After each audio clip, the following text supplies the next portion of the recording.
If anyone can hear me, say something. Okay.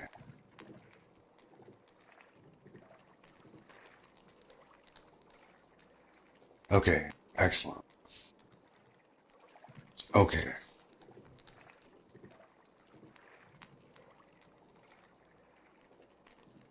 Most excellent. So we're going to discuss bards now. Uh, First off, I see both bard. I see the barkeep, and I see Kaminari's name on here, but I don't see him.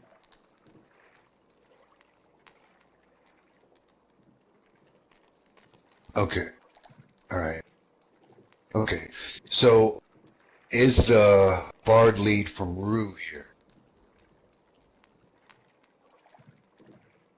Okay. Did she send a representative?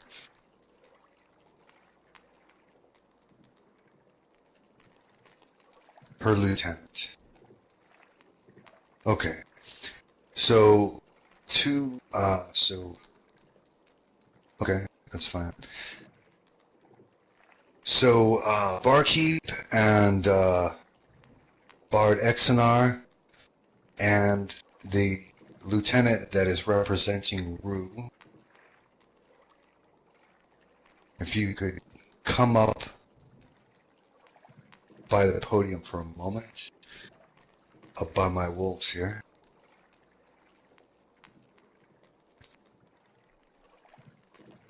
I promise I won't keep you here the whole time.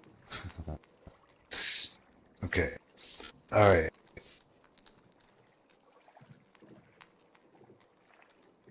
These are your go-tos, everyone.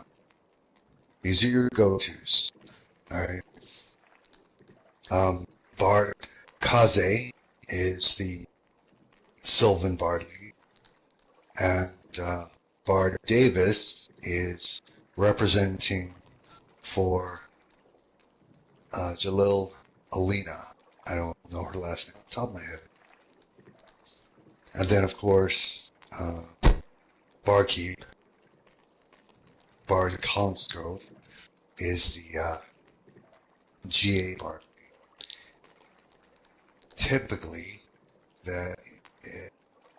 I will throw things through him to get to everyone else. It's like the meal is prepared and set out, and Bard Kaze and Bard Davis, in this particular case, will be, sitting out there with you eating that awesome meal. Okay. A lot of times, the barkeep will be back in the kitchen with me, setting the food out. Okay, excellent, excellent. So, Greenhaven's Bard lead is also here, or representative of. Okay, excellent. My apologies. You can all have seats again, and but it is very important that links are made so that people know, who the Bard leads are. All right, so the most important thing that I want to discuss is that there are a variety of bard types. See, the thing that not everyone gets,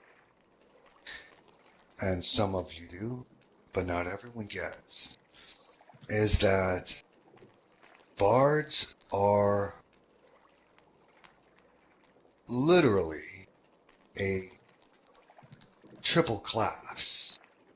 Okay? They are rogues by nature. That is their parent class. but they dabble in both the arcane and the divine. Something that really doesn't happen with anyone else unless you get sage. Actually, that is pretty good. Han Solo is a rogue, okay, and it's a perfect example of a rogue, okay. But when you look at it on from a viewer's perspective, there is that soundtrack in the background all the time, and that makes it so that his adventures are more vivid, and that makes him more of a bard. Some examples, some things that I like to throw out about bards is, you typically when people think of a bard, they think of a troubadour, okay, where this guy with a big giant hat and with a feather on it, and and a tunic, and running around playing a lyre. Okay? Alright, yes, that is a bard. But it's not the only direction a bard can be. A bard could also be that harlequin that is throwing out poems and lyrics and things that might not make sense to a lot of people, while she's kicking you in the face. Swith is a harlequin. Harlequin is a bard. Okay? And on the opposite end of the spectrum, okay, is that guy that runs into battle with almost no clothes on. He's got a fur cape and a loincloth. And he's screaming, yes, skulls. He's screaming at the enemy and yelling and chanting and making all his fellows feel more like fighting. He is also a bard. Yes, he is a skull. That is the opposite direction of a harlequin, but it is still. And neither of those two use a musical instrument. Their voice is their instrument. Okay? Yes, that's a good one. So, and it's all the way across the board. I mean, you may have a bard that focuses on magic. You may have a bard that focuses on the arcane, like wizard. In many stories, Merlin was a bard. He was not a wizard. In a lot of stories, he was a wizard. Okay, but there are a lot of stories where Merlin was considered to be a bard. Okay, he chanted poetry, and he stirred his people on to battle through his poetry and his voice and his magics. And no, he didn't use an instrument, but you don't have to use an instrument to be a bard. You can, singing is an instrument. Okay? There are a lot of, there's a lot of stories where he's a wizard, but hey, could very well be. Yep, it's a good example. So, what I really want to impart upon everyone is that just because, yes, exactly, that's next thing I was going to do. Just because someone doesn't have a big feathered hat that does not mean they're not a bard. That isn't. That's actually the next thing I was going to say. On the other side is the divine magics, you know, where because they dabble in druidic magic as well. And again, using Merlin as an example, there are many stories where he's a druid. Okay? He's still a bard, but he's druid magic. Yes. And, you know, it's a good example. And we're probably gonna throw Merlin's name out a lot today. Because he fits. Alright. Bards are very Taliesin is to a degree as well. More Merlin. But Taliesin as well, yes. Taliesin, because if you're a story writer, if using Shakespeare, never seen him fight, but he was a story writer. Or Homer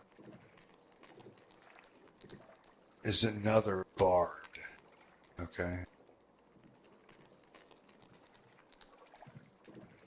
That's another good example. So, when you're seeing those bards running around out there, keep that in mind. Yes, they are rogues. Okay? Yes, they are rogues. They tend to be keep to their own type on a social level, but they enjoy it. They are social animals generally. Okay, they like to be around people. Okay, tell the stories, sit around, and all the kids come and sit on ground in front of them while they tell stories about the past. It's Bard. Alright. Now, Scoundrel only fits some bards. Okay.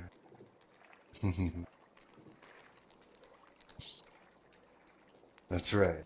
All of those things fit. Alright. But the base is rogues. Okay, I know that I have a few rogues in the room. The parent class of bard is rogue because they tend to stick with the what's the best way to put it? With the more underbelly types, the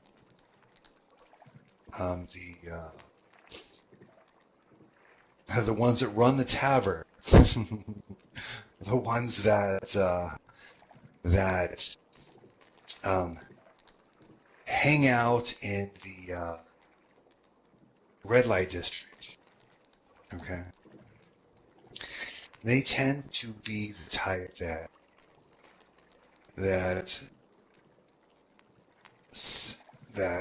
set forth to engage with the seedier side.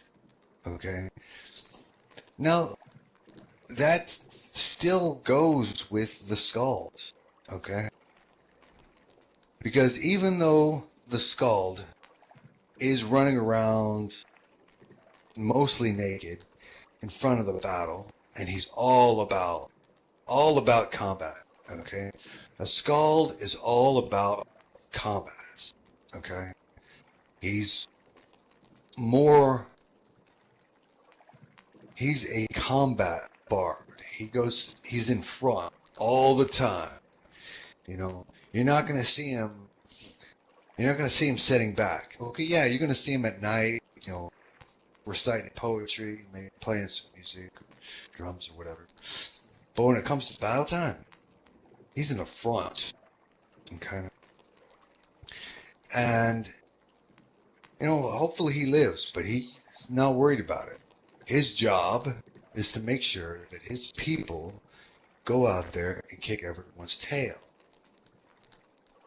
Okay. And bards are inherently entertainers. Okay. Even the Scald, whether it goes all the way from the Harlequin. Yes. That's actually very, very good. Very good example. So, when you're thinking bard, open up your spectrum a little bit, okay? Because it's not just going to be Han Solo that you think. When okay, they do not have to be the carouser and the scoundrel. Okay, those are examples, but they're not the only examples. Go all the way on the other side. All right, I keep talking about a Harley Quinn. Well, here I'm going to use Harley Quinn from Batman. No, she is a bard because when she gets out there, stamping on people's faces, she's joking and reciting poetry and mostly nonsense, but hey, you know what? Not to her. Okay? She's a bard. Okay? Just because she doesn't use an instrument doesn't make her not a bard. Orpheus is actually probably the most famous bard ever. Orpheus is probably the most famous bard ever. Okay? So, broaden your spectrums when you're thinking about bards. Okay. And you have who was the Greenhaven bard lead? Someone is representing it today.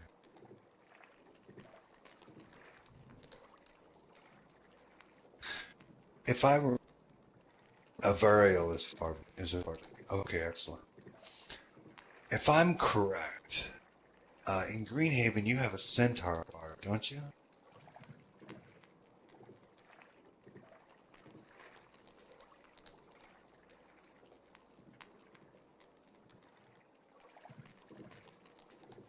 Okay. It's in Savara. Okay, all right. There is a good example. Okay. There is a centaur bard out there. Perfect choice for a centaur. All right. I know a lot. Most of you have seen the first Disney animated film, Fantasia, exactly. In that film, there's an area with centaurs and satyrs and hippos and crocodiles. Okay. Well, those centaurs are a good example. Yes, bingo. Chiron was a bard. You're right. Actually, you're right. There are a lot of mythologies that depict Chiron as the main character. And if you read those and pay attention, you'll notice he's a bard, you know? Alright, so he trains warriors. He teaches people how to kick tail. He's still a bard. You're all good. Yes, thank you for bringing that up. So that is where I wanted to go with that. The Centaur Bard follows in the Fantasia vein, where it's a lot of druidic magic. Sagittarius, good example. And you know, you can be a rogue without being a thief, and this is where I'm going. You know, right? Open your mind to all the possibilities that a bard can go. Okay? Just because you're a rogue does not make you a thief. Okay? And just because you practice magic does not make you a mage. Okay? Just because you practice divine magic does not make you a druid. You know, you can choose. You can choose which of those is your focus. You're all three of them. Okay? But no, there's no rule book that says, and I'm telling you now, because I make the rules, there's no rule book that says you must divide yourself into these three things. No, that's what I'm trying to tell you, is that just because you are all three things, you can pick which one of those is your focus. Okay? If you want to be more mage, okay, that's alright. Do it. Okay? That doesn't stop you from having a little bit of druid in you and a little bit of rogue in you. Okay? That's all good. It's fine. You're not going to achieve the same levels of magic that full mage does, but you're a dabbler. That being a bard means you're a dabbler. Okay? You like a lot of things, and you play with a bunch of things rather than play with one thing. Okay? You walk into the room, alright, and there are 9 objects on the table, alright? Billy Bob walks over, and he picks up the sword and says, dun dun, I like this. This is what I'm going to play with. Alright? Jane walks in the room, and, you know, she picks up the skull that's sitting on the table. Alright? She decides to play with the skull. Alright? You walk into the room, and you play with everything on the table. It's like, you know, I don't know which one I want to play with. Can I play with all of them? Yes, that's a bar. Okay.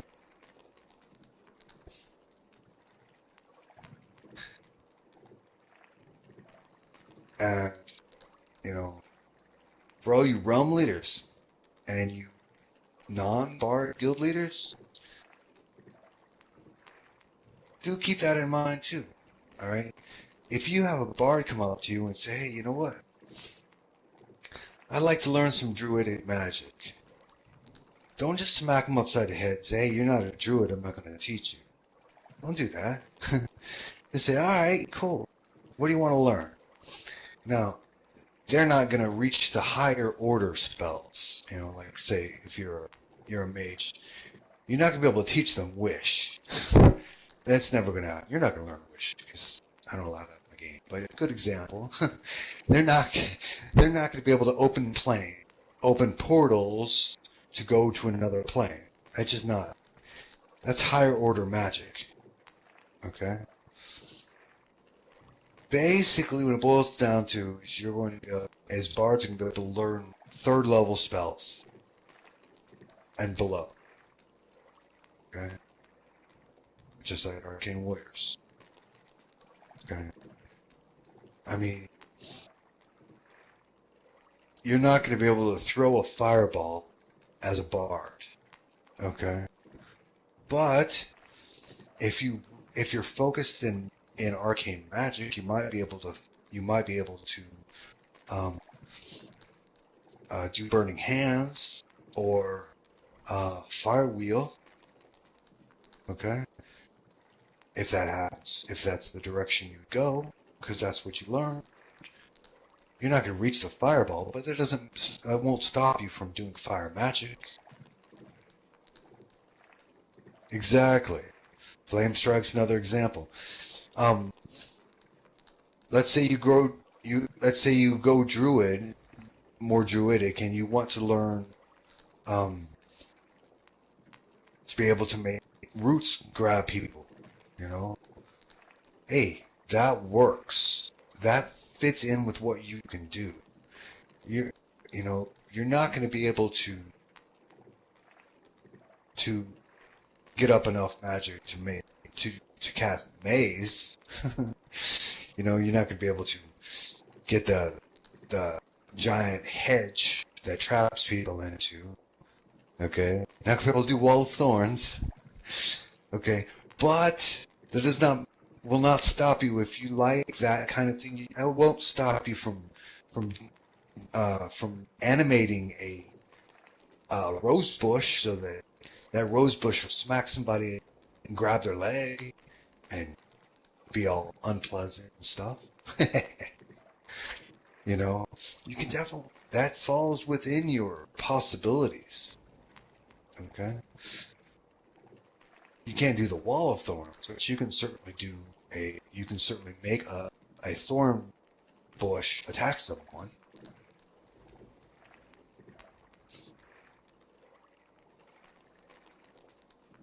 Alright? It just, you know, the different directions are so broad.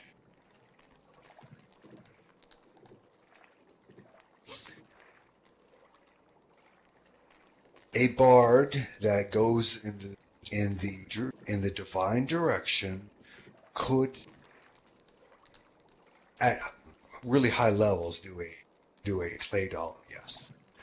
But more before they got that, they would probably do a doll golem. There's a difference between a doll golem and a clay golem. You can make a doll golem out of clay, okay, and that would definitely fit in within your range. Doll golems are small. You can usually carry them or they walk beside you. You know, little tiny guys that do things for you. You know, uh, I just made a doll golem the other day. I will be made it for Astrid, who's the witch leader.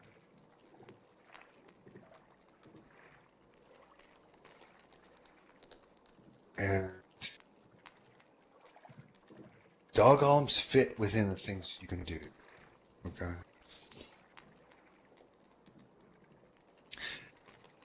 The biggest, most important thing, actually, you just touched on.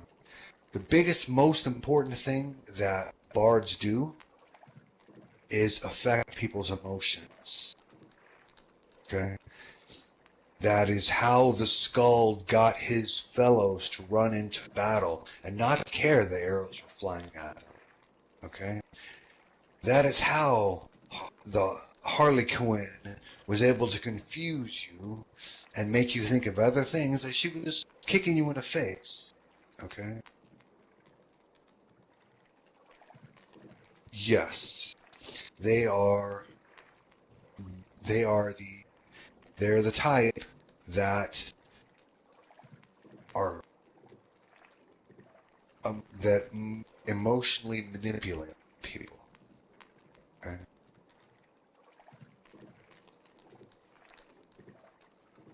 No, not the school of enchantment. They're in, but yes.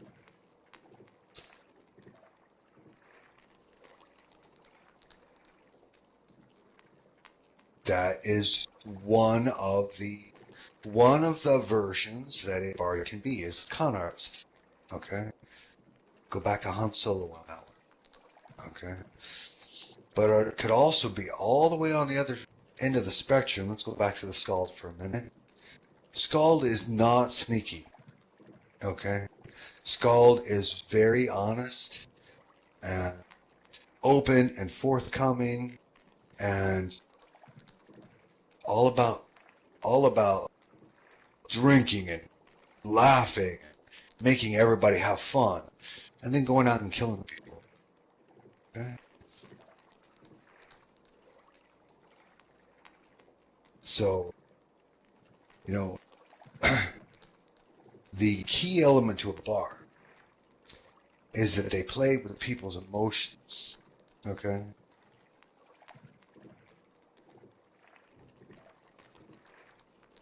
That is the one thing that all bards do. Okay? Is they emotionally manipulate their listeners. You know, most of the time people that listen to a bard, they want their emotions manipulated. Alright? If you Beatles, you want anybody who listens to the Beatles, okay? They are listening to the Beatles because they like the way it makes them feel. Okay? People listen to acid rock because they want to feel hyped up and pumped up to do a thing. Okay?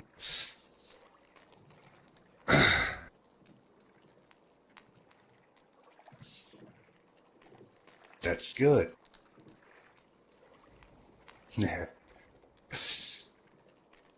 So those are bards, okay? People go to a bard for a reason, okay?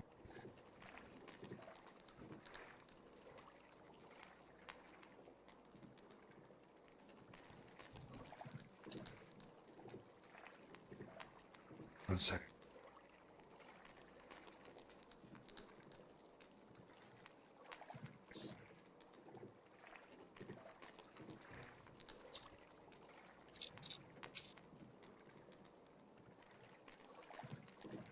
Okay.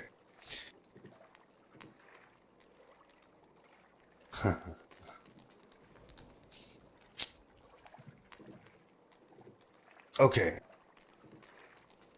Yes. I will touch on bardic knowledge for a moment here. Bardic knowledge, the reason it's different than others is because what bards do is they take the stories of the universe and put it into a thing. Okay?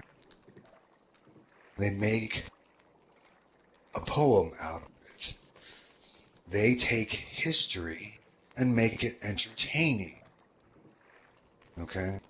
All the things that I talked about earlier about elves, for those of you that were in the class, what a bard would do is they would take the history that I laid out there, because I'm pretty straightforward. Alright? They take that and then they make it entertaining for people to enjoy. Okay? And if the bard happens to be the type that quests for knowledge, then they're going to end up being like Homer or Shakespeare. Okay? They're going to be throwing those things out there in the same fashion as that. Okay? Alright?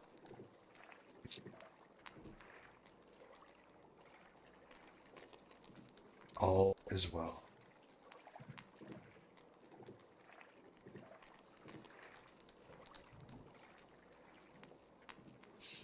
Okay.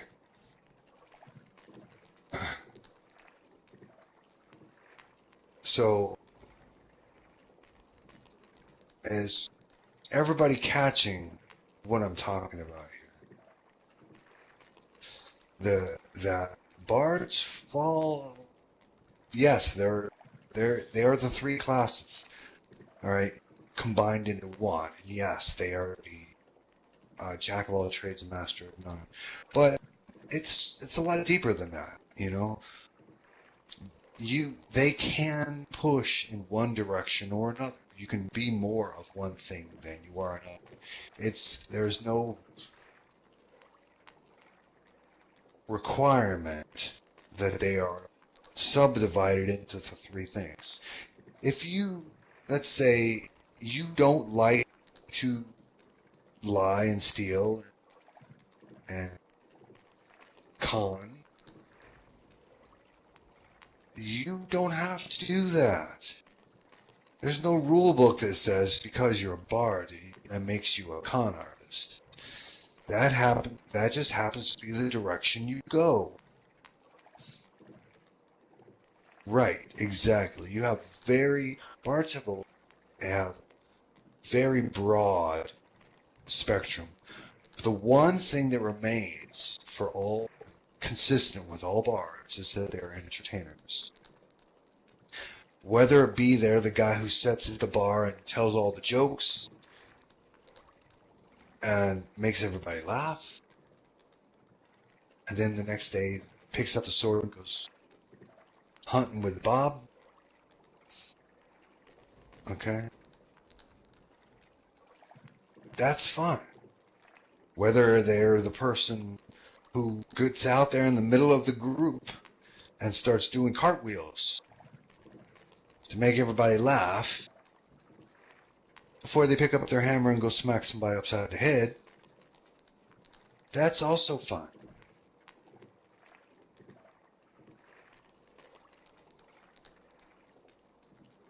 And that is a bard. All right? It's broad ranged. That's the thing I'm really trying to get across, is that bards are broad range. They can never reach the max of anything. They can never be super awesome at one thing or another. But they dabble. They have some knowledge in all three of those things. Okay?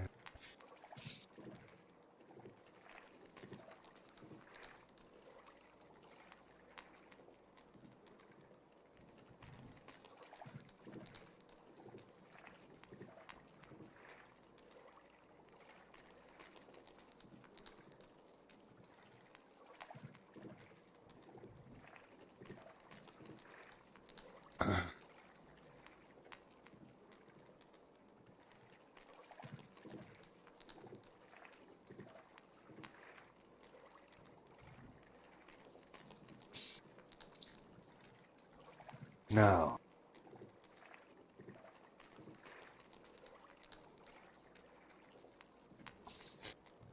well, yeah, of course. I mean, the things that are bard specific are telling stories, entertaining, music, poetry, juggling. There's there are bard specific things that are all having to do with entertainment. But the key element to it all is that they are individuals. Okay, they have but they tend to carouse, for lack of a better word, with the seedier, quote unquote, elements. So most likely, they are going to be hanging out with the rogues. Right up there. Good example. They're going to be hanging out with the rogues They're probably going to be the one telling the jokes and making everybody laugh. Okay? But they're going to be hanging out in the rogue environments. So you rogues out there, make a room at your table, clear some space for, make sure that there is space on that table, because bards are moving in. They're going to come in, and they're going to be sitting at your table, eating with you guys, probably going to be telling jokes and making you laugh and shit and playing some music, so you'll be all right.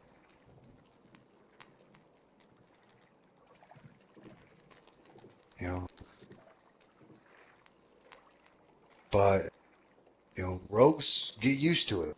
Bards are moving in. And they're bringing a little bit of magic with them. Okay? And, just, it'll be alright.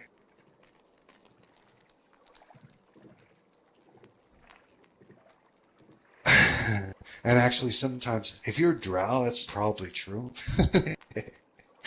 And you are, so how about that? Perfect.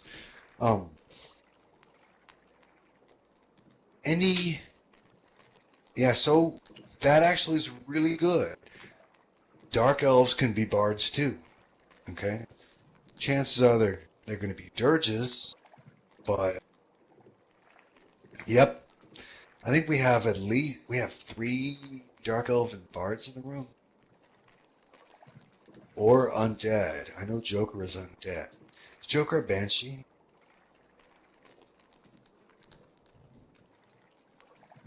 Vamps are undead.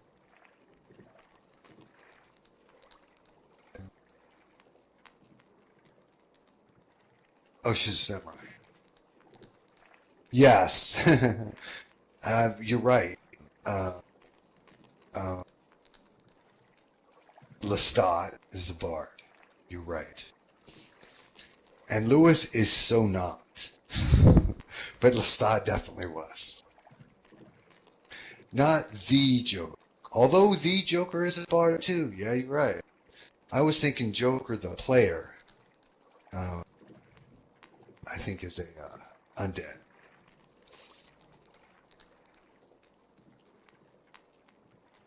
Joker, yeah, the Joker, the Clown Prince of Crime, is definitely a bard, without a shadow of a doubt. Okay.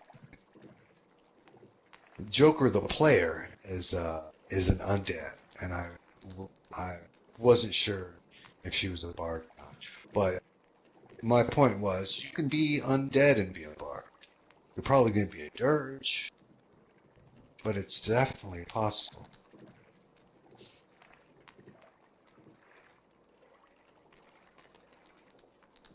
I would love to see the samurai roll out. Okay.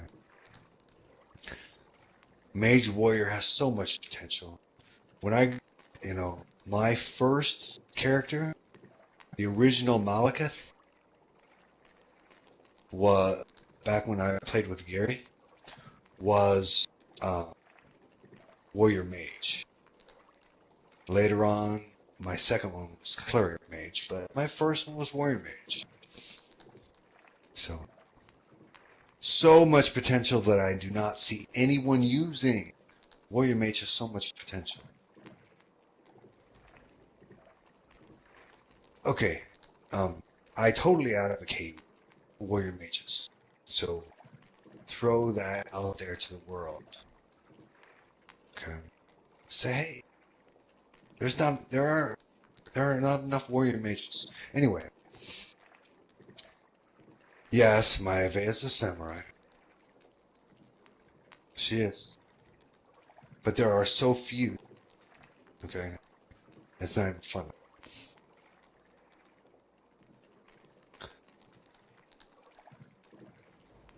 Anyway, back to Bards.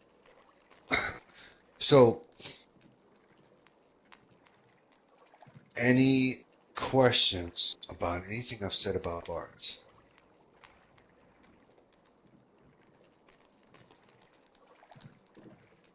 key element is they are entertainers. Okay. Yes, absolutely. Okay.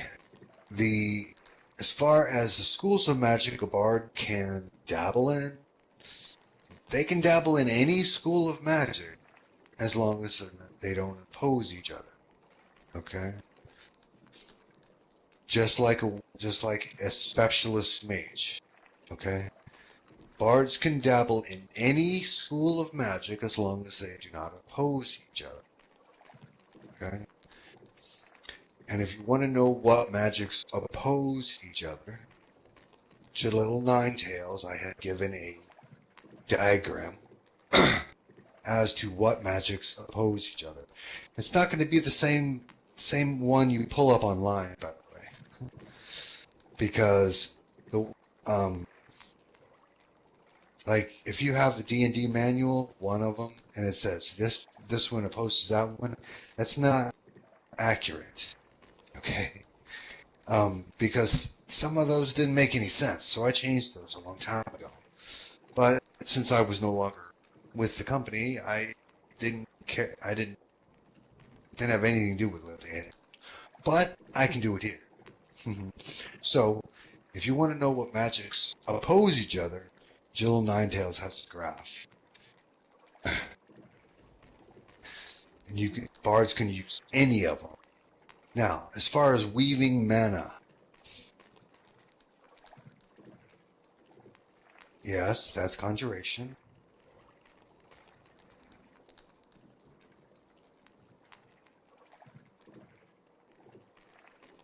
Okay. Fear is part of emotion manipulation. That is not one of your that's not one of your spells, quote unquote. Okay? To manipulate emotions is your ability as a bard. It's not one of your spells.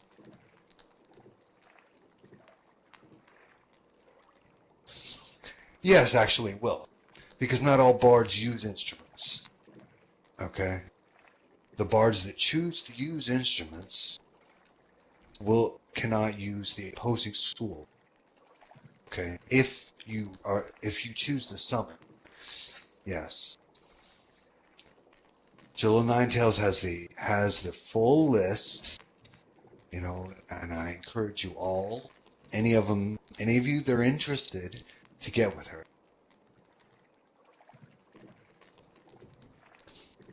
You would like to know now. Well, let me see if I can pull it up. Because I know I have the list. Because I made it. Let's see what I titled it.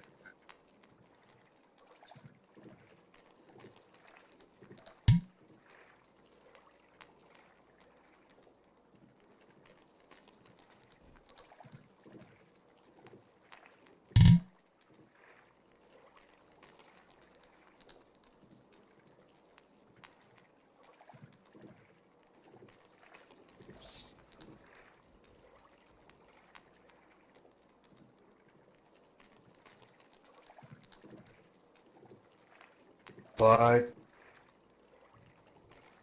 in the case that I cannot find it immediately,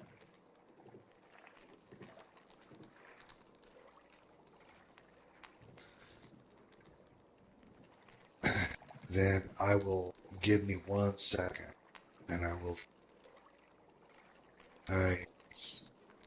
Talk amongst yourselves for just a moment, and I will pull that up. I'm just gonna have to. I didn't title it very well, obviously.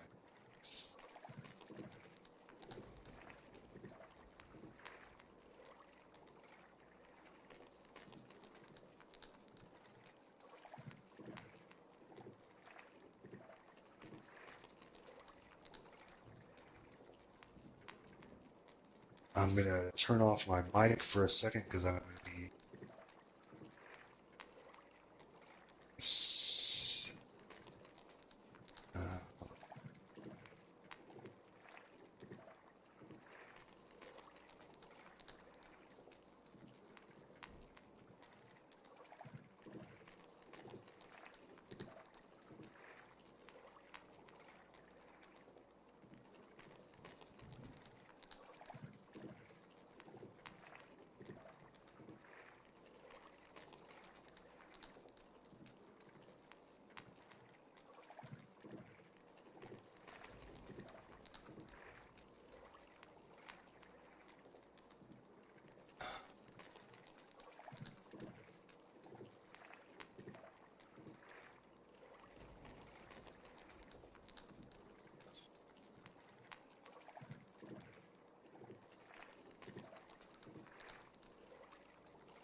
Okay.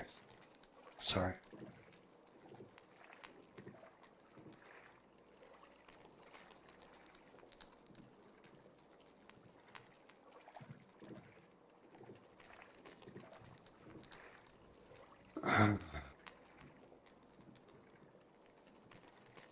There we go.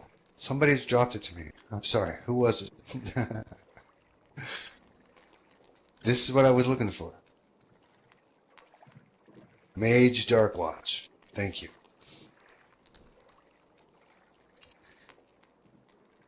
This is what I was looking for. Thank you very much. I would never have realized it was titled Specialist.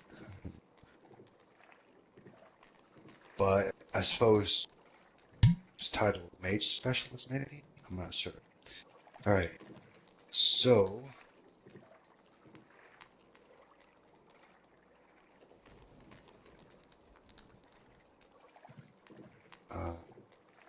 it's my...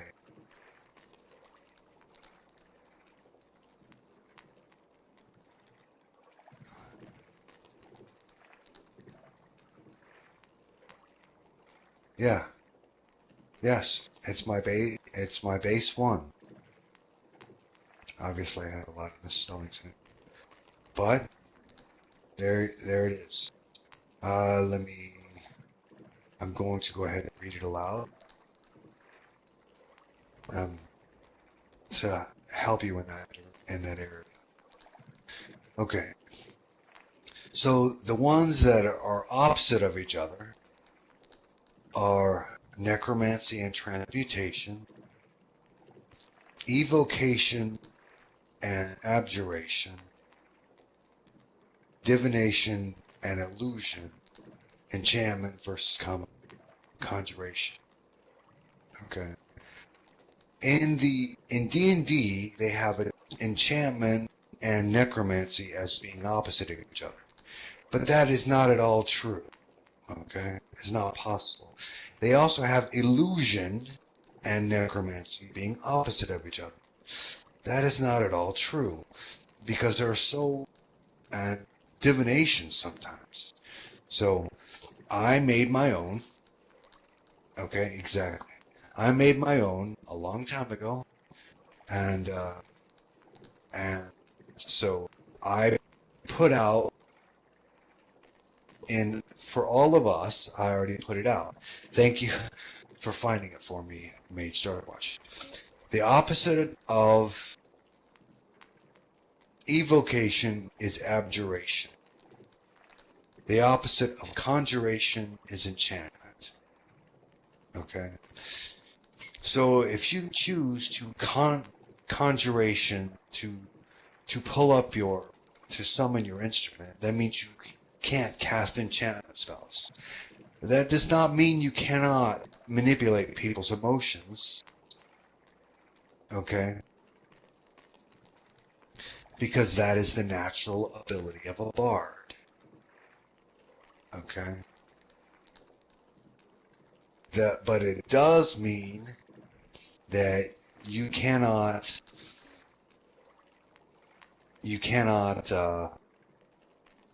enchant items. Okay.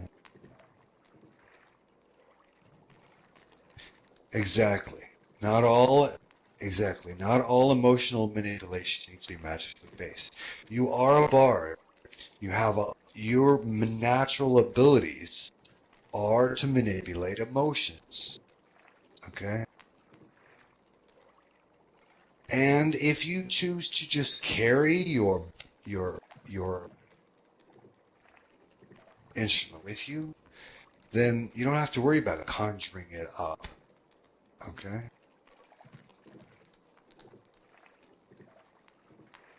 Exactly.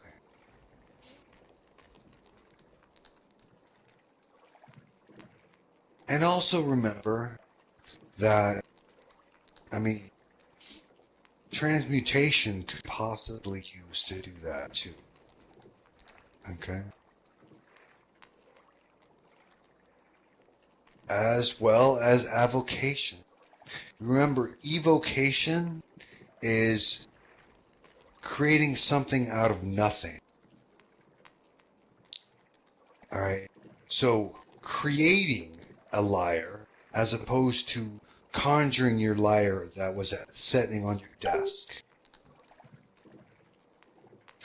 No, the rules of opposing magic are for specialists. Okay? They're for specialized magics. Okay? So, be creative. Alright? If you feel like you really need the enchantment school of magic, but you want to be able to summon your guitar from your bedside that you didn't bring with you, and you can't, and you know you can't do both, then think, okay, evocation. Evocation means I can create something out of nothing. So I want to create a new guitar. Okay? Yes, another one, for another version is enchanted so that it flies to you when you call for it. Okay? So think about be creative. Think about all the possibilities that you can do. Okay? The hardest part is divination versus illusion. Divination is something a storytelling bard is definitely going to want, because that's where you get all your bardic knowledge from. That means that you're probably not going to be able to make yourself look like Joe Blow or Billy Bob, because you can't cast illusions. But that just means that you need to start learning how to do makeup and uh, and clays and stuff. Okay?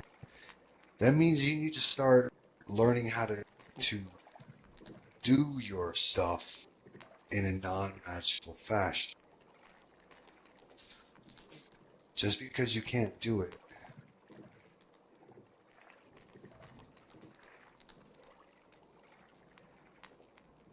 in a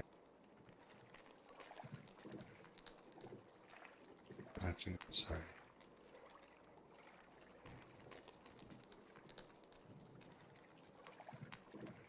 Just because magic will not allow you to do the thing doesn't mean you can't do the thing.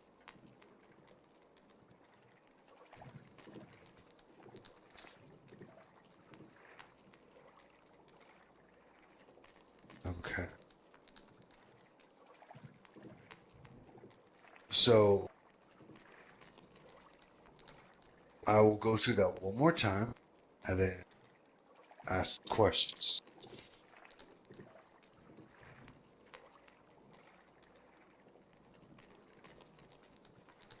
All right. Necromancy is the opposite of transmutation. Evocation is the opposite of abjuration. Divination is the opposite of illusion. Enchantment is the opposite of conjuration. Okay?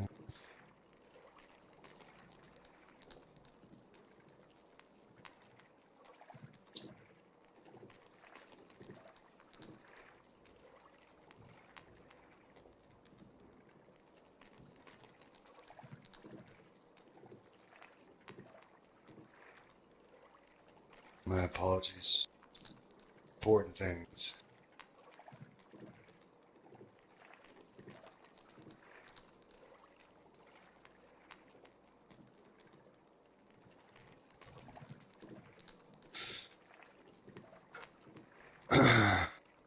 Okay. Alright. Vashara's Coyote just woke up, so she will be here in short order.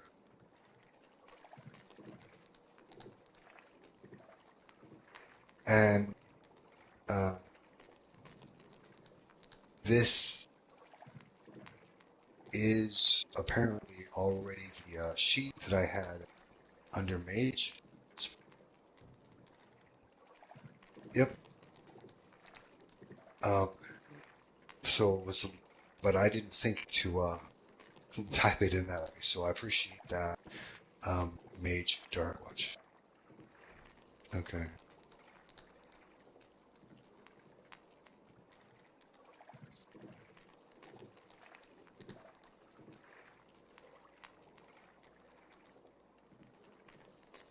All right. My apologies.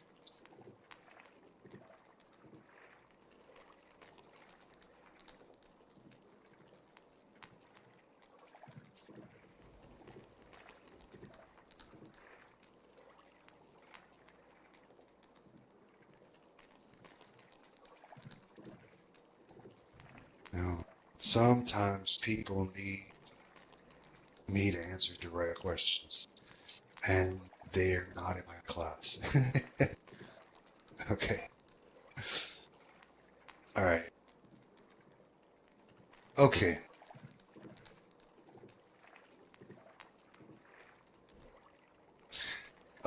They automatically specialize. They are not. Okay. They're, all right. What's the best way to put it here? They don't go one direction. All right. But they do. Bendu Thalsharsky. Okay.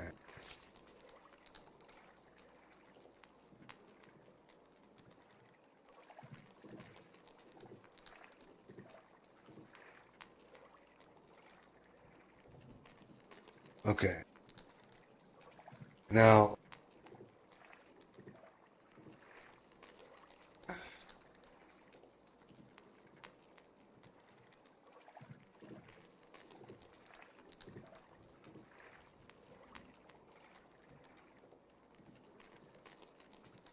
let me look at all the things I just wrote out here.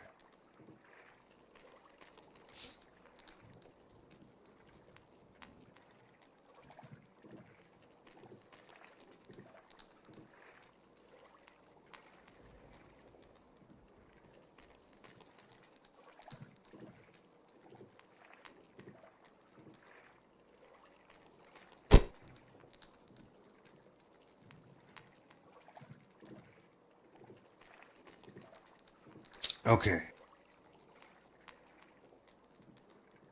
Yeah, all right. So, scanning through this, let me help you all out. Yes. Let me get it all clear. There are a million ways to do a thing. Okay? There are a million ways to do a thing. Just because you can't use a certain school of magic does not mean you cannot do that thing. That just means you have to be a little bit more creative and figure out another way to do it. Alright? Just because you can't use illusion magics, that does not mean that you can't be awesome at makeup and prosthetics. You know, that means that you have to be more creative. It doesn't mean you can't do it. Let's say that for sake of argument, that you don't have the divination school. All right, that means that you need to be more on top of gathering physical knowledge. Okay. Good. We're in the library right now. Then that means that you're probably going to be scouring through these books 24/7, quote unquote. You know, you get me. Because so you keep your knowledge up. Does not mean you can't do a thing. It just means you have to be more creative about how you did it.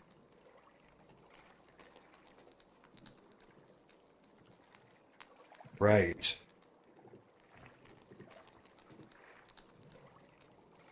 I really like the illusion uh, versus physical disguise thing.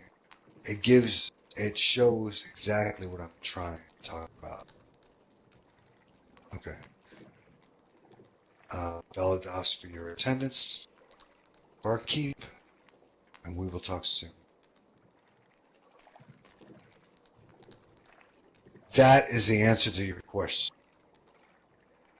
Don't worry about, yeah, why not is not in your repertoire. Okay. That is not in your bag of tricks. Your bag of tricks is, this is how I did it. Okay. This is how I couldn't do it that way. Hey, don't worry about that. I'm gonna do it anyway. I do it this way. Okay. I figured it out. Because since you're dabblers, that means you don't have everything. Okay? But then you use your creative mind for the things that you don't have. Just because you don't have it magically, it doesn't mean you can't have it. Alright? That's right.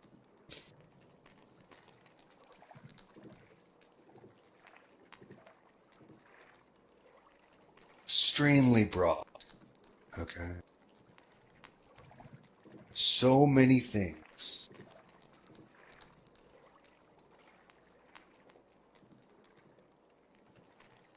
Do not look at it as a limitation, because it's not. It just means you can't do it magically. It doesn't mean you can't do it.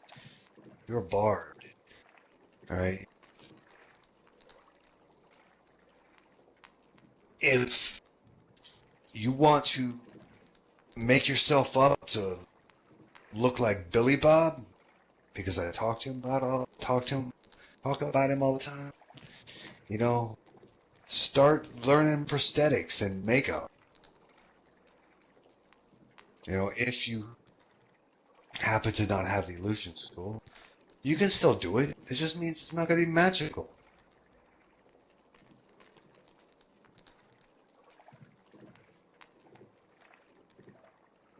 Yes, arcanists, that's true. You're right. It's only specialists that it affects.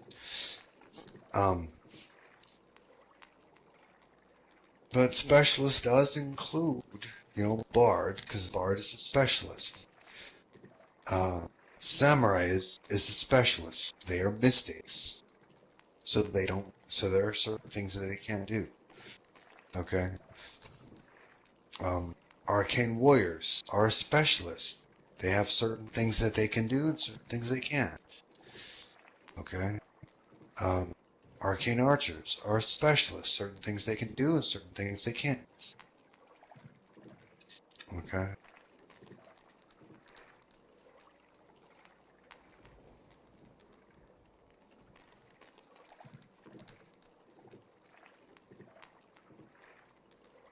No, that's not true. Okay. No, you can't do Meteor Swarm or Wish because you're a bard. That doesn't have... As a bard, you can't do that. That's higher order magic. Alright? That's just not possible. Higher order magic. Okay?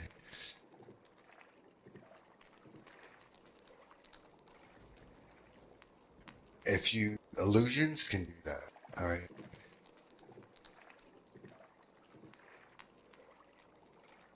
Yes. Okay.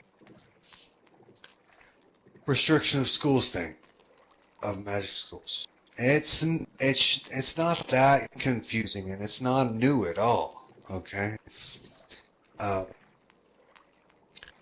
For a lot of people, all the time, in many scenarios, bards could not do necromancy.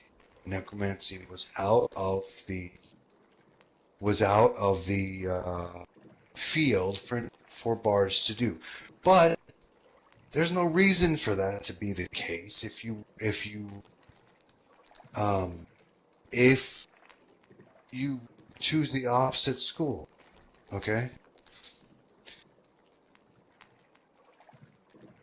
Because that's just um, feasible that you could have necromancy if you're not using transmutation. Yes, and thank you for bringing that up. What people have always considered is that they thought that certain types of magic were what is considered high magics. Transmutation, conjuration, necromancy. Okay? That's not what makes it a high magic. What makes a magic a high magic is once you get past a certain level of magics. Okay? Low magic and high magic are not. That is a better way to put it. Full magic is different. Okay? That's like witches do.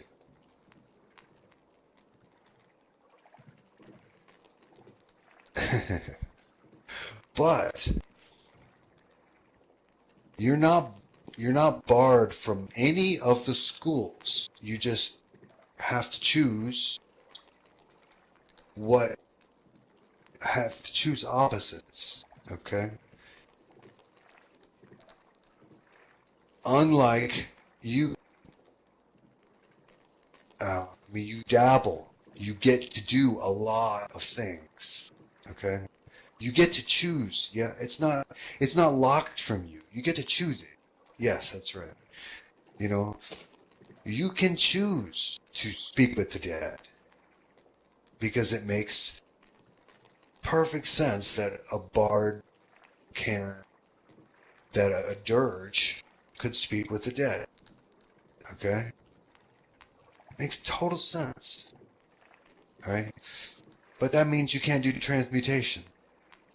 But considering in most people they thought transmutation was already locked out for them anyway, and then now they know, oh, it's not locked out to me. I can't. That's still within my possibilities. They're not losing anything. It is a scholarly magic. It's, folk magic and scholarly magic that is a better way to put it, rather than low and high. And you are not locked out to either of them. You have access to either. Okay? It's just you have to choose whether you're going to learn necromancy or transmutation. Are you going to learn evocation or abjuration?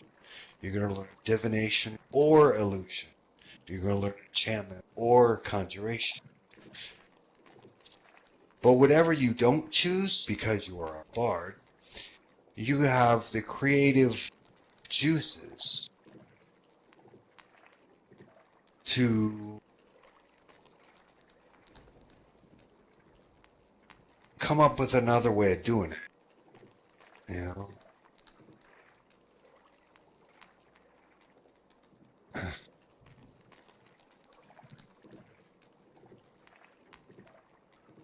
Yeah. If you have someone who wants to learn some transmutation, send them to the Mage Guild. They'll help you. You're not barred from it. You can do it. Okay? But if you want to learn some necromancy, you wouldn't go talk to Zaskia. No, he's a master apprentice. You actually could. But, hey, for sake of argument, you would go talk to Undine, because she's a necromancer. Actually, Alter Self is an illusion spell. There is a transmutation version of it that actually changes you into something else.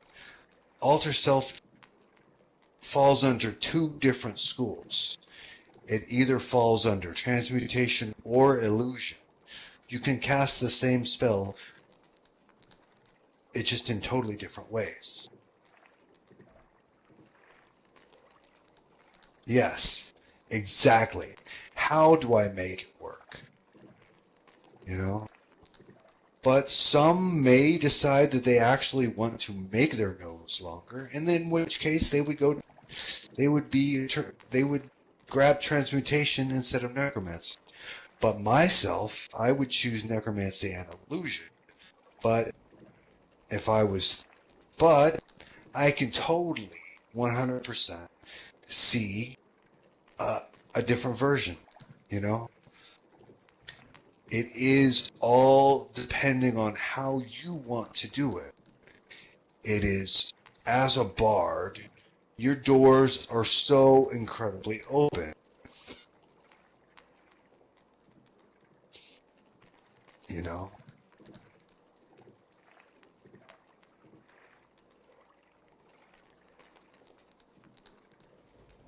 Could a bard make themselves a band if they chose necromancy? Oh, haha. You mean a skeletal backup group? Yes, definitely you could do that. If they chose necromancy over transmutation, they could definitely make a skeletal backup group. It's a highly amusing idea.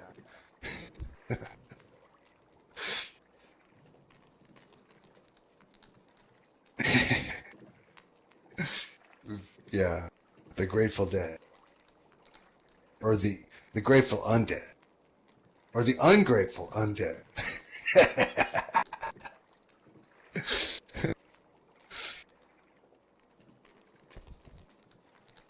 But yes, you're not barred from from necromancy. It just means if you take necromancy, you can't take transmutation.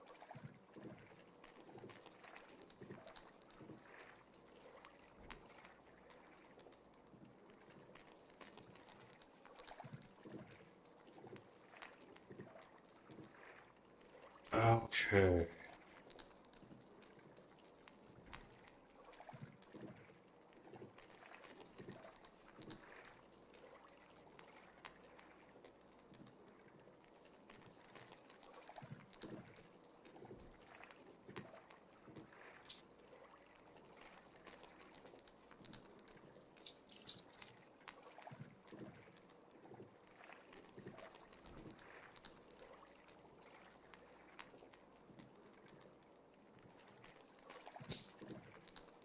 Okay.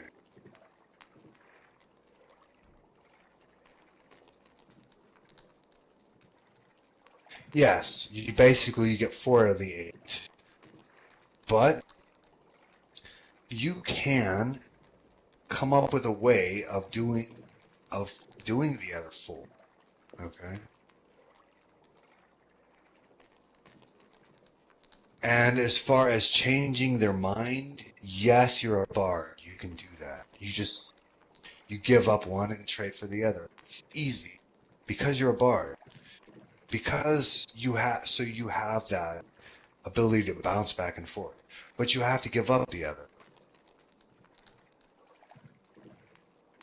Yeah, I wouldn't do it every other day because it's a lot of training. You know, you have to learn it.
Balados for coming.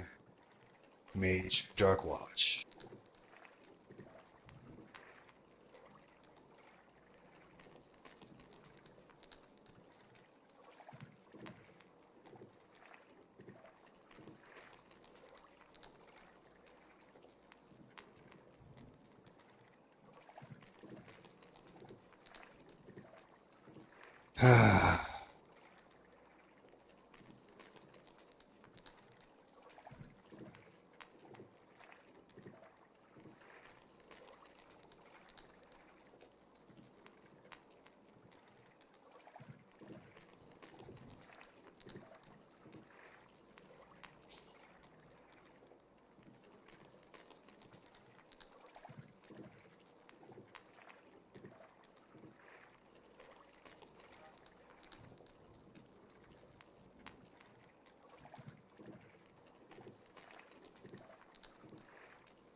Okay.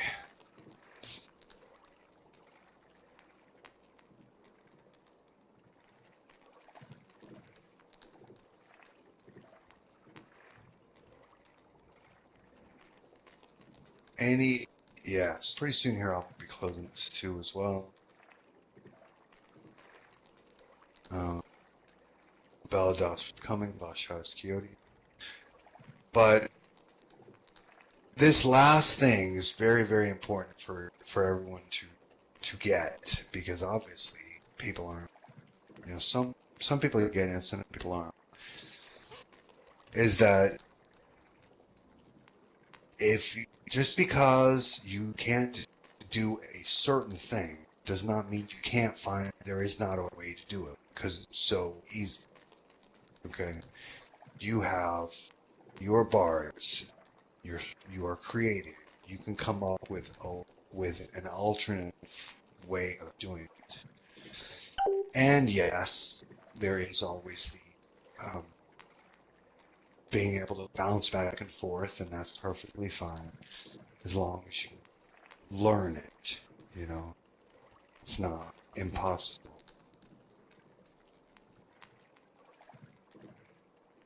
But you won't be able to do the same things at the same time. Okay?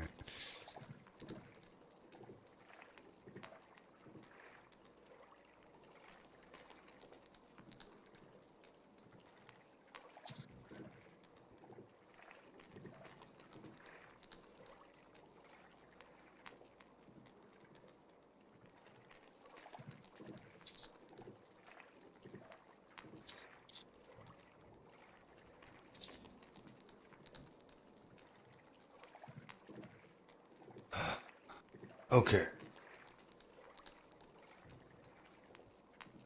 Does everyone understand? There's any more questions that I need to discuss this thing about? That's right. All right. There's literally many, many ways to accomplish your mission. You just brought up a few minutes ago alter self. Okay? There are two ways to do alter self. Okay?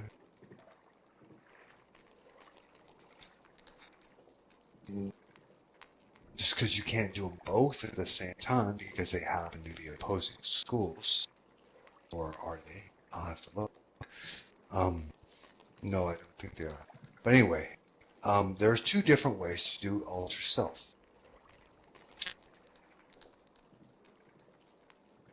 You just because you can't do one doesn't mean you can't do the other. Okay. Pulling the thing again. Because I want to specifically say something here. Okay. Go back to alter self here. So, transmutation and illusion are not opposing schools. So if you want to do them both, you can. Alright? But just because you chose necromancy and that blocked you out of transmutation does not mean you can't do it using illusion. Okay? Or let's say you want transmutation, and so you instead of necromancy, then you use the illusion version. Whatever, you know? Just be creative. It does not mean you can't do it. The only thing really here is that I let you know that necromancy is not locked out to you. That what quote unquote was considered higher order magics is not locked. Okay? As a bard, you have access to all 8 of them. Just not all at the same time. Okay? You choose how you want to do it. Alright?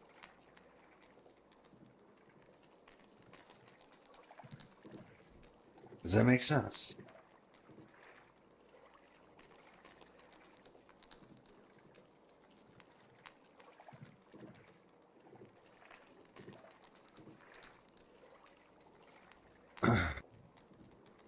Well, obviously, anytime you're going to learn a thing, you need to have somebody teach you how to do it. You know, so I do recommend you go take classes on things that you don't know. All right.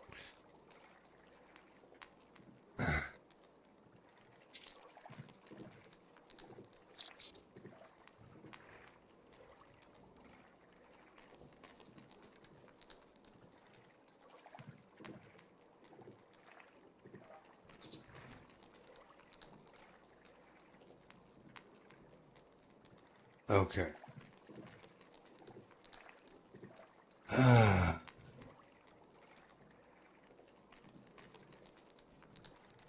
Now,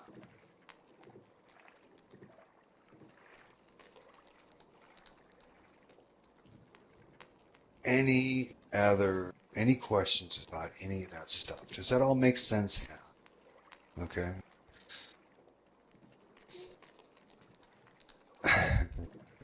I know that, you know, that some people might say, well, that messes up the way I play my character. I've done this this way for a long time, and now I suddenly can't. Well, that's not true. Okay? I didn't take anything from you. Okay? I didn't take anything from you. I just clarified a thing. If anything, now you know you have the higher order magics, quote unquote. I like scholarly and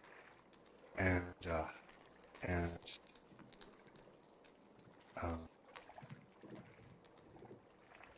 what was the other term we used here?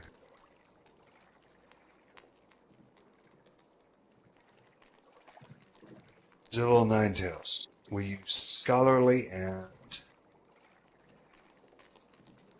to replace high, and use hedge to replace low. Is that what we did? Because high and low that does not necessarily fit, but scholarly fits for high. That's no problem. Yeah, folk. There we go. I like folk better. That is the term that I would like to see happen. Folk would be what used to be considered low magics. Low magics is better for levels, okay, and high magics It's better from levels. That fits in better. So I think folk and scholarly. Folk and scholarly are the two types of magics. Folk magic and scholarly magic. Better. Okay.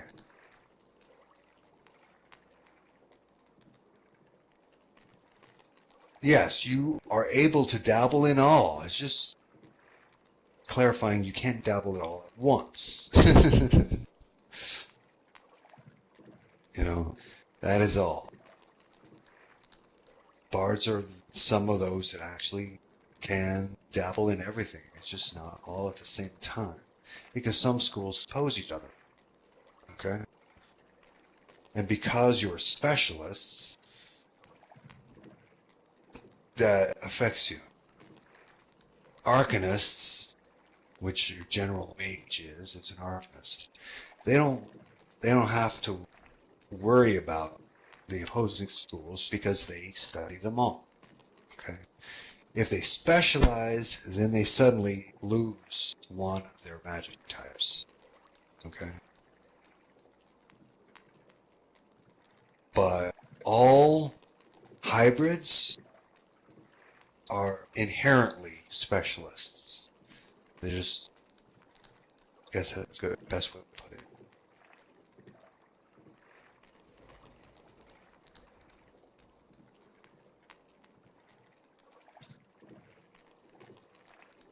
Okay.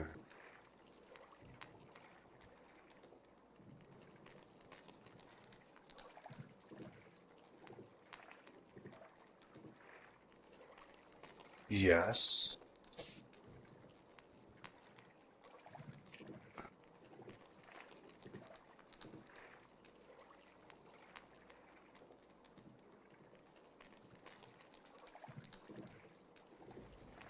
Mm. Well, druids, when druids pick up an element, that is the element they have. That's what they have. And they're weak to the opposite. If you're a fire druid, you're weak to water. Okay?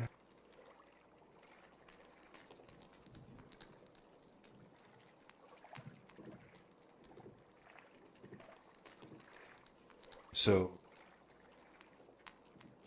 and it's not until druids max out that they can get all four elements. Okay? And it's just like for bards, you know. And when bards get up there and they max out, you know, they can switch more often. You know, that's what it boils down to, you know.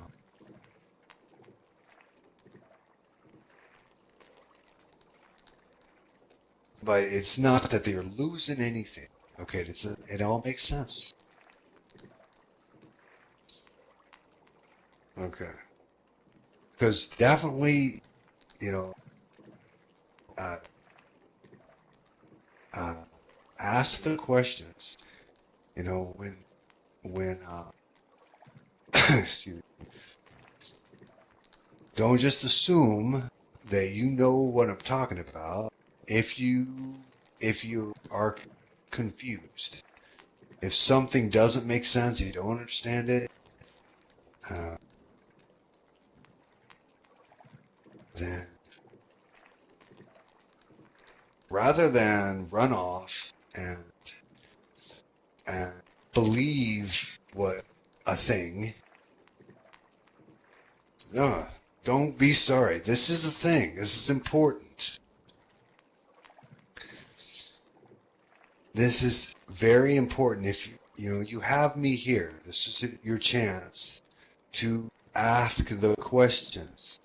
Don't just assume that you understand what I'm. If there's any question in your mind, then this is your chance to ask me about it. Okay? Because, if it doesn't make sense, if you don't get it, you have the chance to ask me.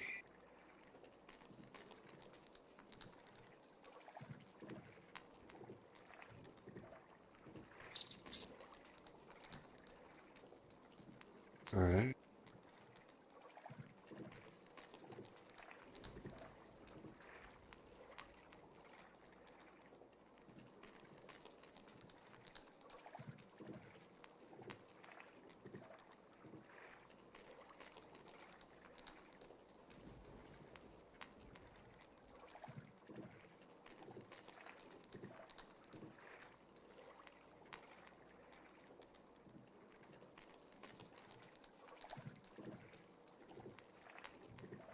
Mhm.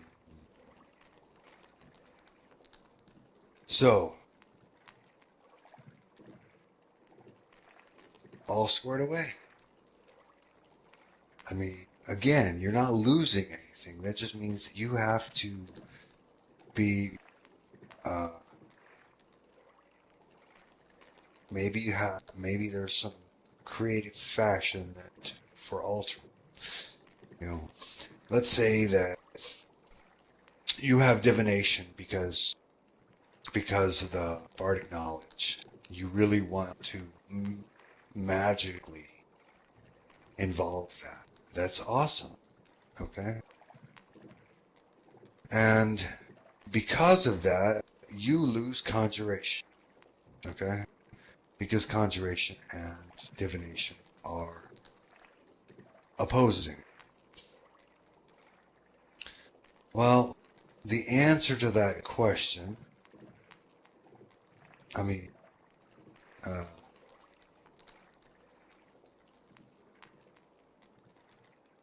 illusion is opposing to division, as opposed to division, to divination. So that just means, yes, I'm sorry, let's go back. Necromancy versus transmutation, evocation versus abjuration, divination versus illusion, enchantment versus conjuration. All right. Thank you. Yes. Now, just because you can't do a thing, obviously, does not mean it can't be done. You can find a way to pull it off. Like, in the case of enchantment, you as bards, your natural ability as a bard is to manipulate emotions. All right? But if you really need the ability to enchant items, etc., so you decide to drop conjuration, then you can pick up evocation to get instead of conjuration. That's right. You don't need charm person to charm a person because you're a bard. But if you want that ability, you want that charm spell. Yeah, exactly. If you want that charm spell, so you choose not to use the summoning ability of conjuration to summon your lyre, you choose the evocation ability to create the lyre. Okay? Totally different type of magic. But in both cases, you get your lyre. Okay? I mean, abjuration is not going to be a type of magic you're going to use all that much anyway. Alright? But it's possible, because everybody's individual, you may come up with a reason that you want abjuration. Okay? Everybody's unique individuals.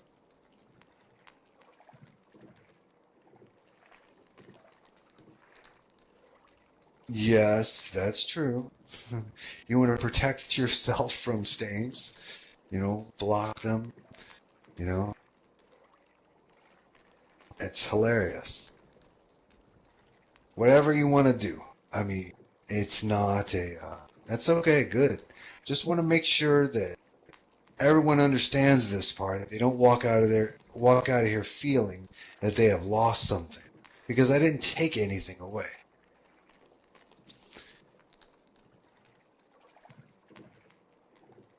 I just showed you that some schools are opposite of others, and you're not barred from any school. It just means you have to be more choosy in the four that you take at that time. Okay?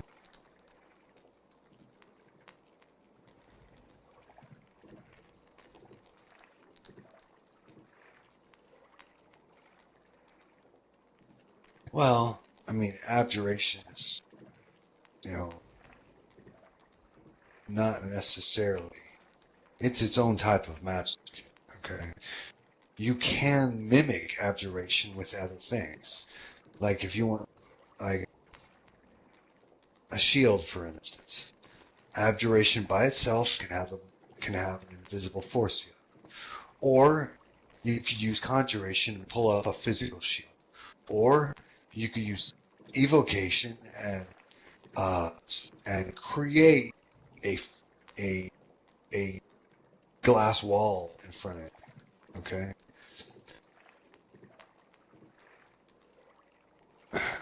But there are 8 different schools of magic, but there are a lot of ways that you can do one of those things with another type of magic.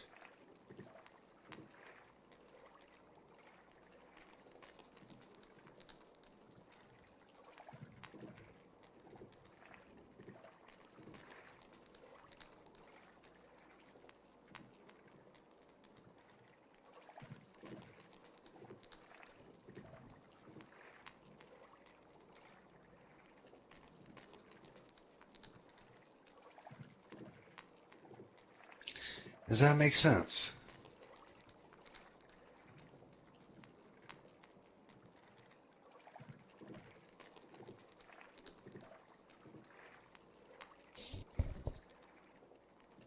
All right.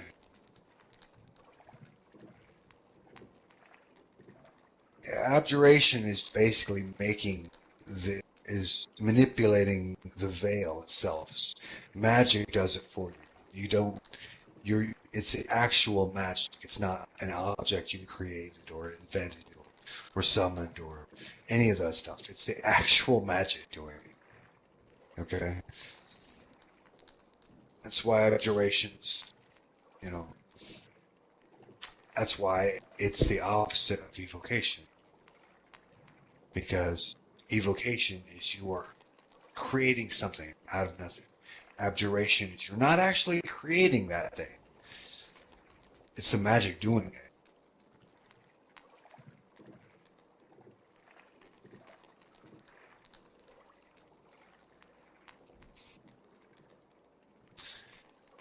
It's more like I create versus I cause. Abjuration is you cause a thing. Evocation is you create a thing.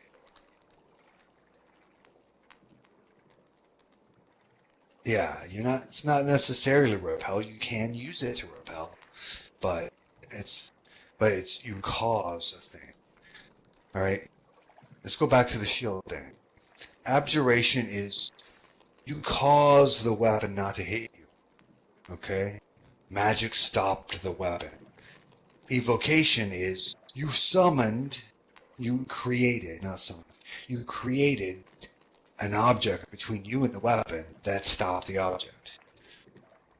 Rather than stopping the object with magic, you created an object to stop the object. Okay?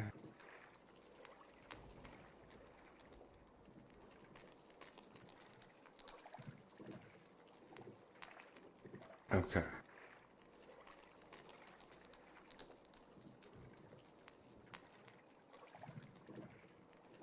Yeah, a lot of times, I mean, most elemental spells are evocation, but some of them are conjuration.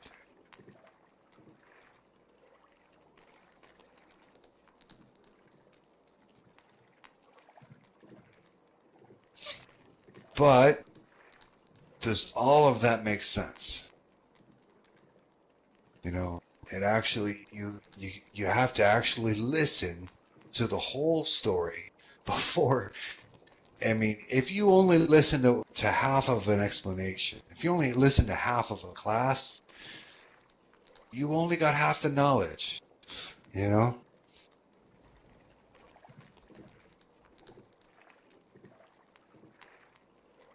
So it's important to hear the whole thing.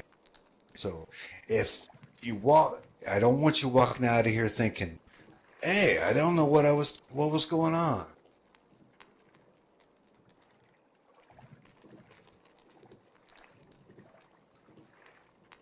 All right, you're most welcome.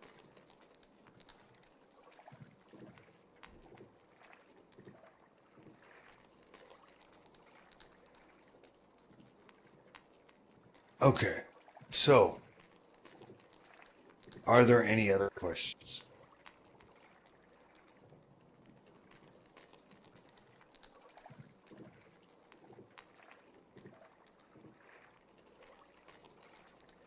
Hmm.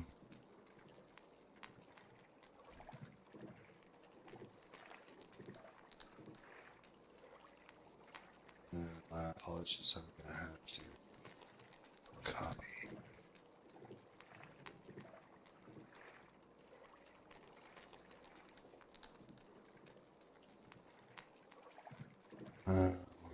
Put this out.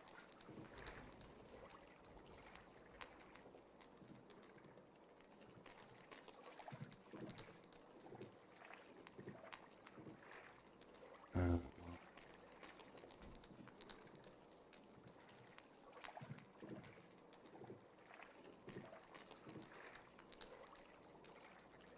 uh,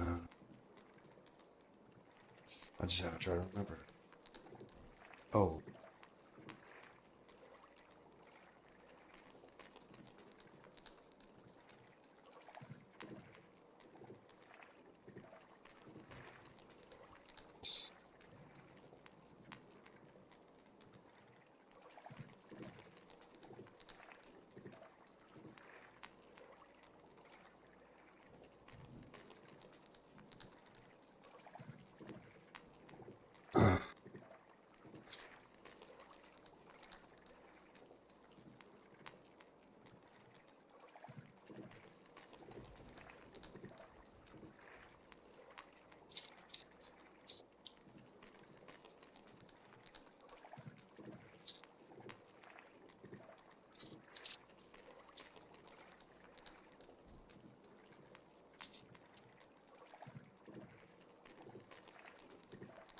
okay.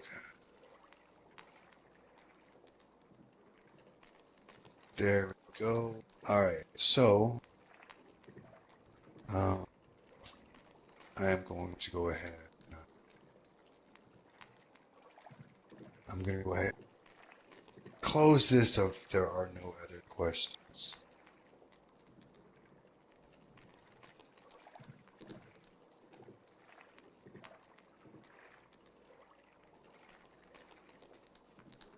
Okay. Beladas for coming, and do keep in mind that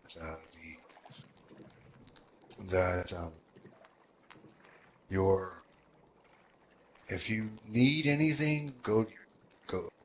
Your guild leader should be able to uh, catch the knowledge, and typically I throw things at the GA level bard, which is barkeep.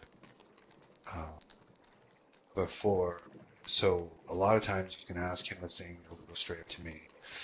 But that does not mean uh, that I will not answer questions that come to me. Okay?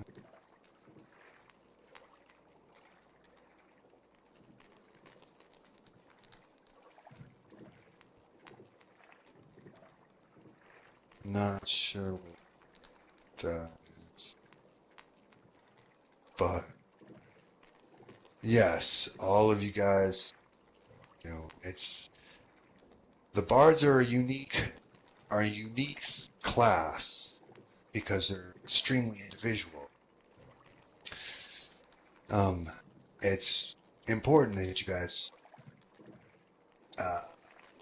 chat.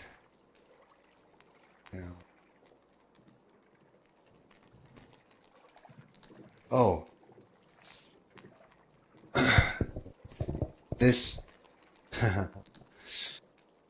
My apologies. I do have one more thing that we need to talk about, and this is important enough that I'm going to have to extend my class just a tiny bit. I apologize. Divine magics. Okay.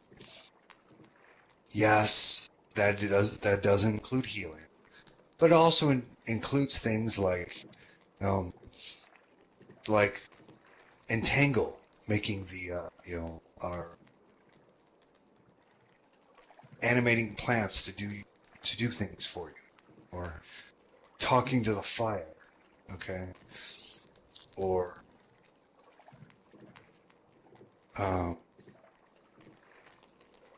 so many possibilities that you can use with druidic magic. Yes, healing is certainly there, but depending on where you go with it, it goes farther. Actually, that's possible too. Yes, certainly rune reading is distinctly possible. But it depends on where you put your focus. But there's a lot of druidic things that you can do. Purify water, absolutely. Make little tiny rainstorms, perfectly fine, perfectly feasible. Like ones that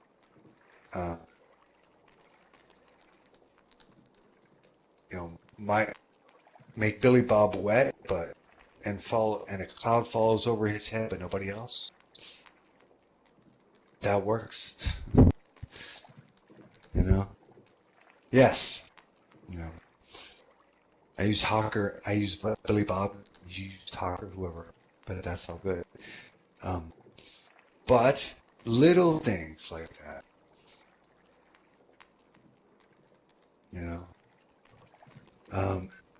Any questions about the extent to which you druidic magic?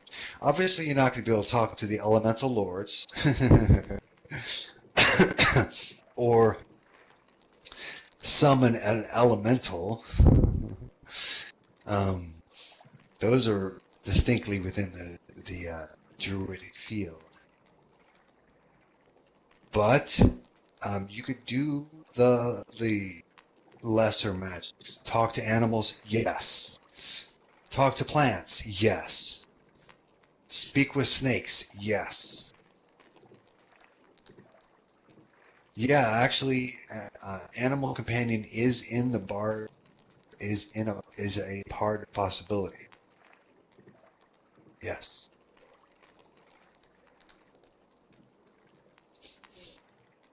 That's correct.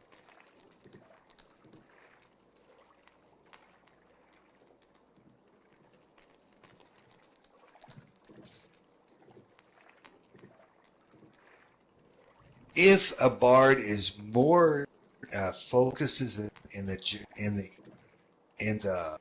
druidic direction, then they can have an animal form at higher levels.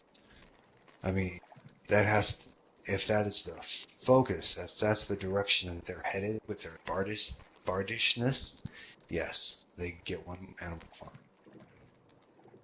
Form, not farm. If you want an animal farm, you could do that. Just call George Orwell.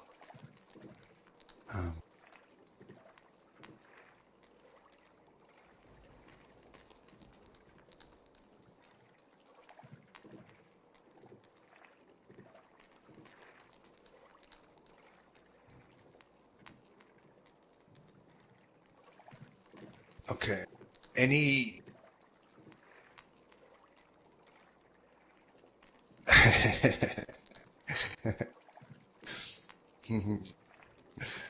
He does have lots of cats, but hey, still a mage. You know,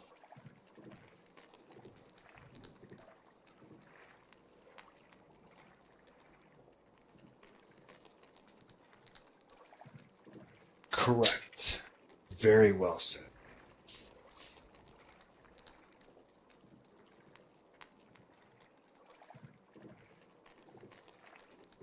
Yeah.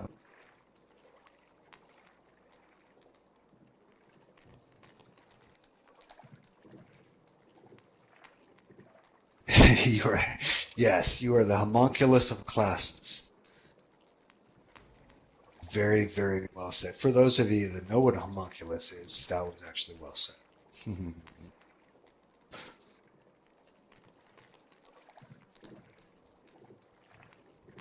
Okay.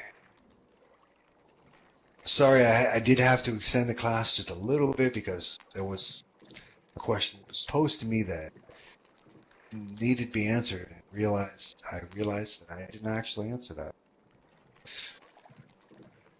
Uh,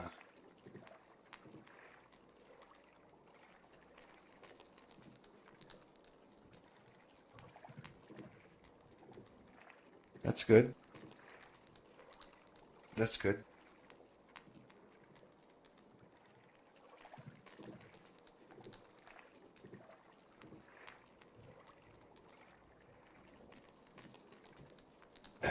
Truth.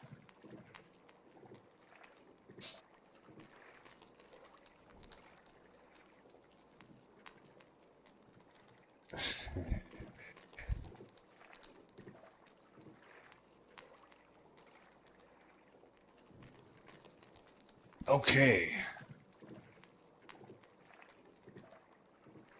Any other questions out there?